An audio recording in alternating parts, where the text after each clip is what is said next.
Greetings, Alpine Abbey. We are now in the season of Lent. See, Lent is a time when we spend 40 days putting ourselves in the wilderness. Today's readings. Jesus was immediately thrown into the wilderness by the Spirit after being baptized. Noah had just gotten off the ark. Him, his family, the animals. They had just spent 40 days in a different kind of wilderness. A floating wilderness. Wilderness is the key here. And what's interesting is, so often in our lives, we try to control everything that we can. We control our money, our job, so that we know that we're safe. We save for retirement. We do all these different types of things to control. We make sure we have enough food if there's a disaster. Instead of focusing on Jesus or on Noah in this story, I'm going to look at something a little different. The beasts. The animals. The part of the story that we just don't put enough focus on. See, in Mark it says that Jesus was amongst the animals in this wilderness. Noah was amongst the animals on his floating wilderness.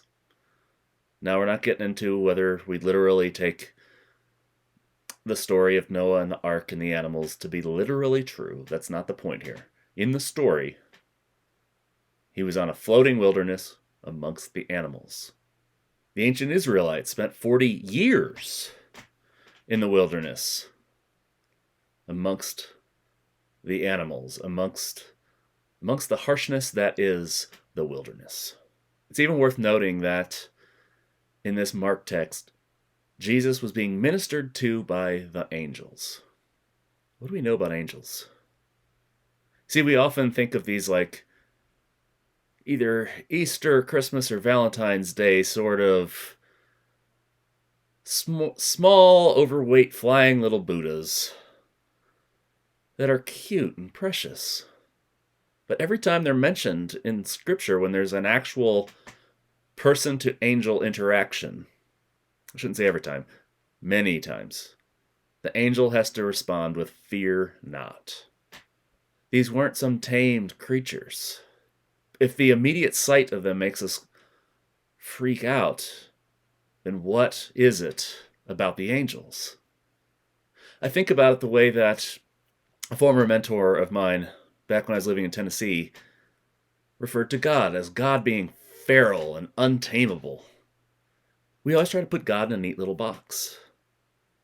God would do this. God would like that. What would Jesus do?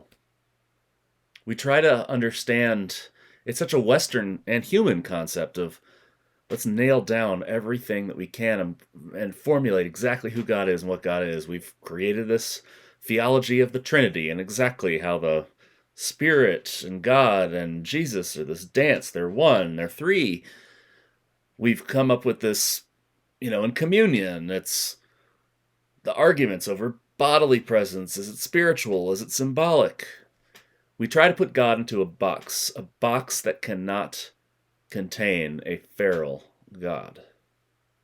So maybe the goal is not to get out of the wilderness so that we can control our lives once again, but it's trying to see who God really is, and maybe we see God the clearest in the wilderness. Think about it. You go on a trip, you hike, you get deep away from the car. It's you and the elements. Especially if you're backpacking multiple days or a multi-day river trip. You've got a few essentials. But it's you and the elements. There's no building for safety. The car's long gone. You come across a bear or a cougar.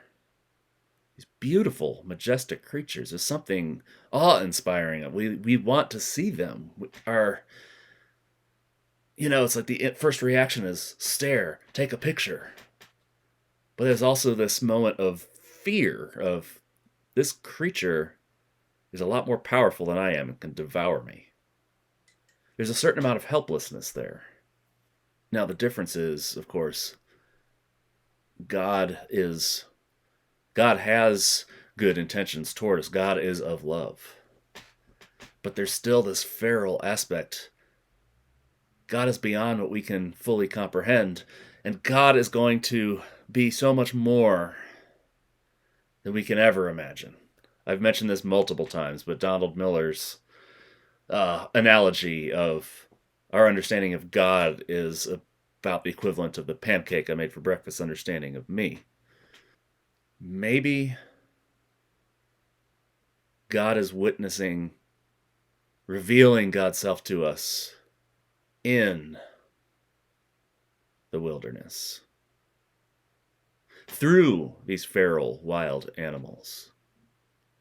Maybe that's where we need to be. If you take a look at the Luke parallel of this Mark passage, in Mark, Jesus is driven out into the wilderness. He's tended to, he's amongst the animals and ministered to by the angels, tempted by Satan. And then he makes his declaration of the time is at hand, time has been fulfilled, repent and believe in the gospel. That's it. That's the whole story in Mark. Luke, there's actually give and take exchange between Jesus and Satan. And the first two things that Satan offers Jesus is food and then power over the kingdoms of the world. Control. Satan offers Jesus assurance and control. You'll have stuff to eat. You don't have to worry about survival in this setting. And you'll have control of all the kingdoms of the world, all the people. No war, no uncertainty about how you're going to be treated. You have control. Jesus rebuked Satan. The Spirit drove Jesus into the wilderness, amongst the wild beasts, amongst the animals. A feral God, feral animals.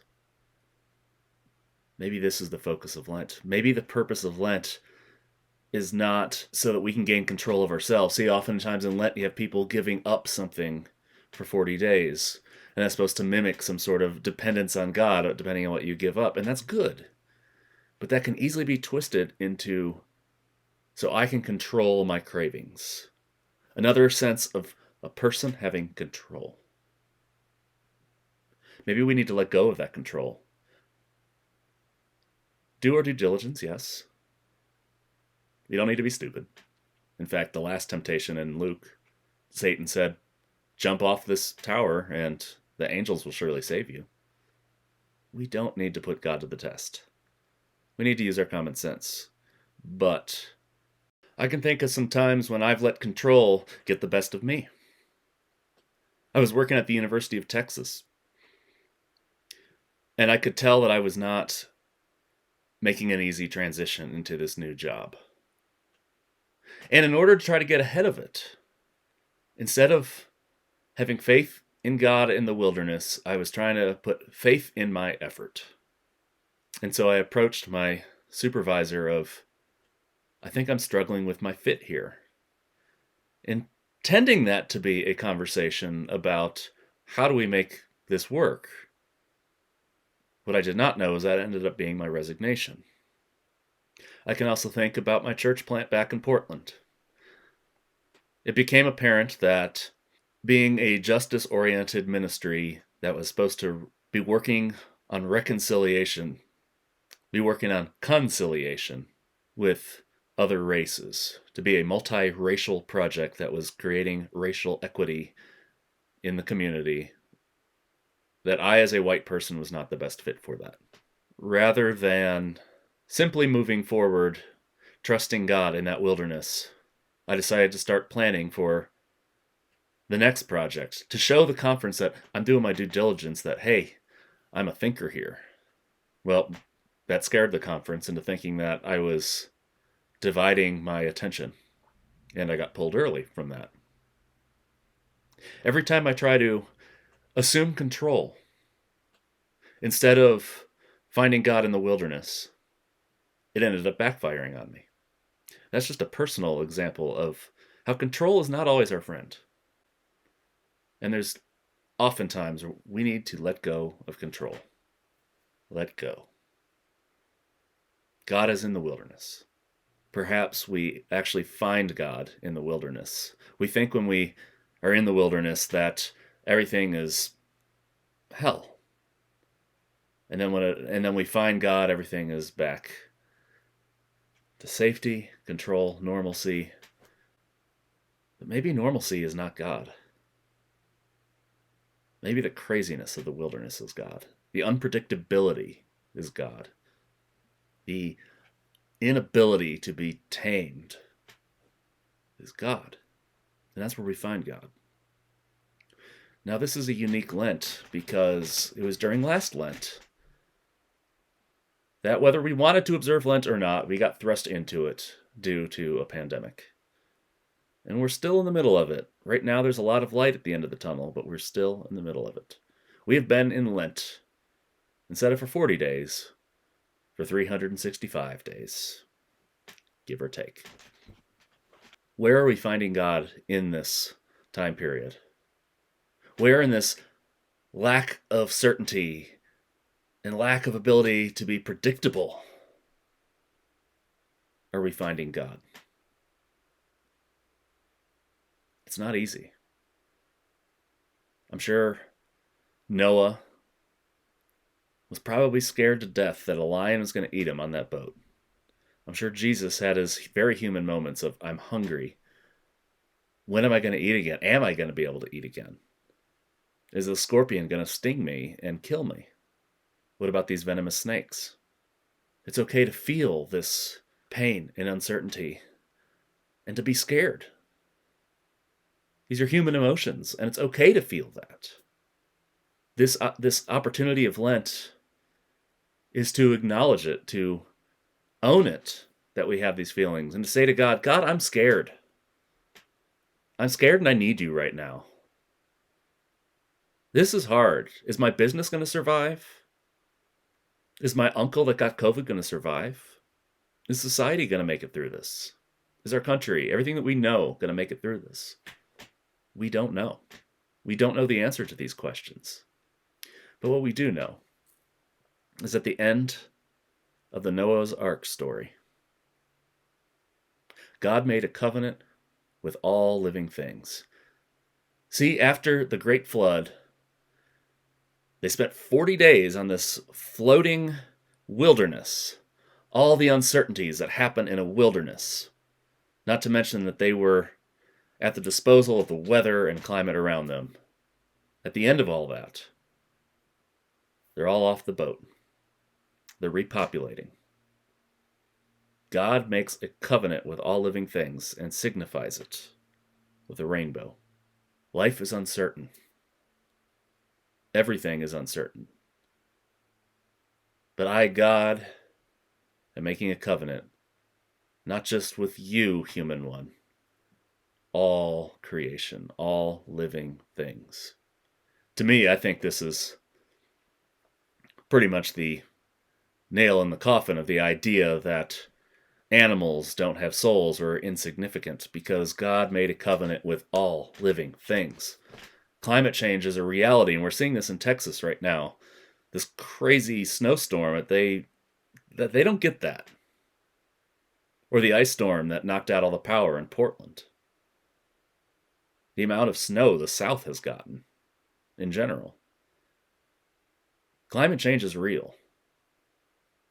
And it's pretty much indisputed that humans have aided in this, are partially, if not fully, responsible for this. God cares about the climate and the environment, because God made a covenant with all living things. And that means our responsibility as well. But as far as Lent is concerned, here we are, in this time of uncertainty still. 40 days on steroids. and we're starting to see the light. Cases in Idaho have gone down significantly. We're at lower levels than we were this summer. The vaccine rollout is happening, and it's working. We are seeing this light at the end of the tunnel. We are starting to see that rainbow in the distance. We're still on the boat. We're still in the wilderness, but we're seeing land. And in the spiritual story of the church calendar, the wilderness gets deeper and deeper through Holy Saturday, and then the rainbow is Sunday, Easter. We're witnessing it whether we want to or not. It is in front of us. What can we learn from it? What can we learn from this? What can we learn from this wilderness? How do we see God in this feralness of everything around us? This feralness of these wild animals. One of the mental images I get of God is a mama bear. This fierce creature that could kill like that, generally only to protect her young, but yet beautiful and majestic, but also warm and cuddly. A bear looks like you want to cuddle it, and very nurturing to its own young. That's an image that I see, this feralness of a wild bear, especially mama bear. I see God in that. Where do you see God? Look around in this wilderness, whether the literal wilderness that we're surrounded by here in Idaho, or the wilderness of the times, or the wilderness of life in general. Well, it's good to do our due diligence to have our reserve food, to save for retirement, to know that life is not in our control.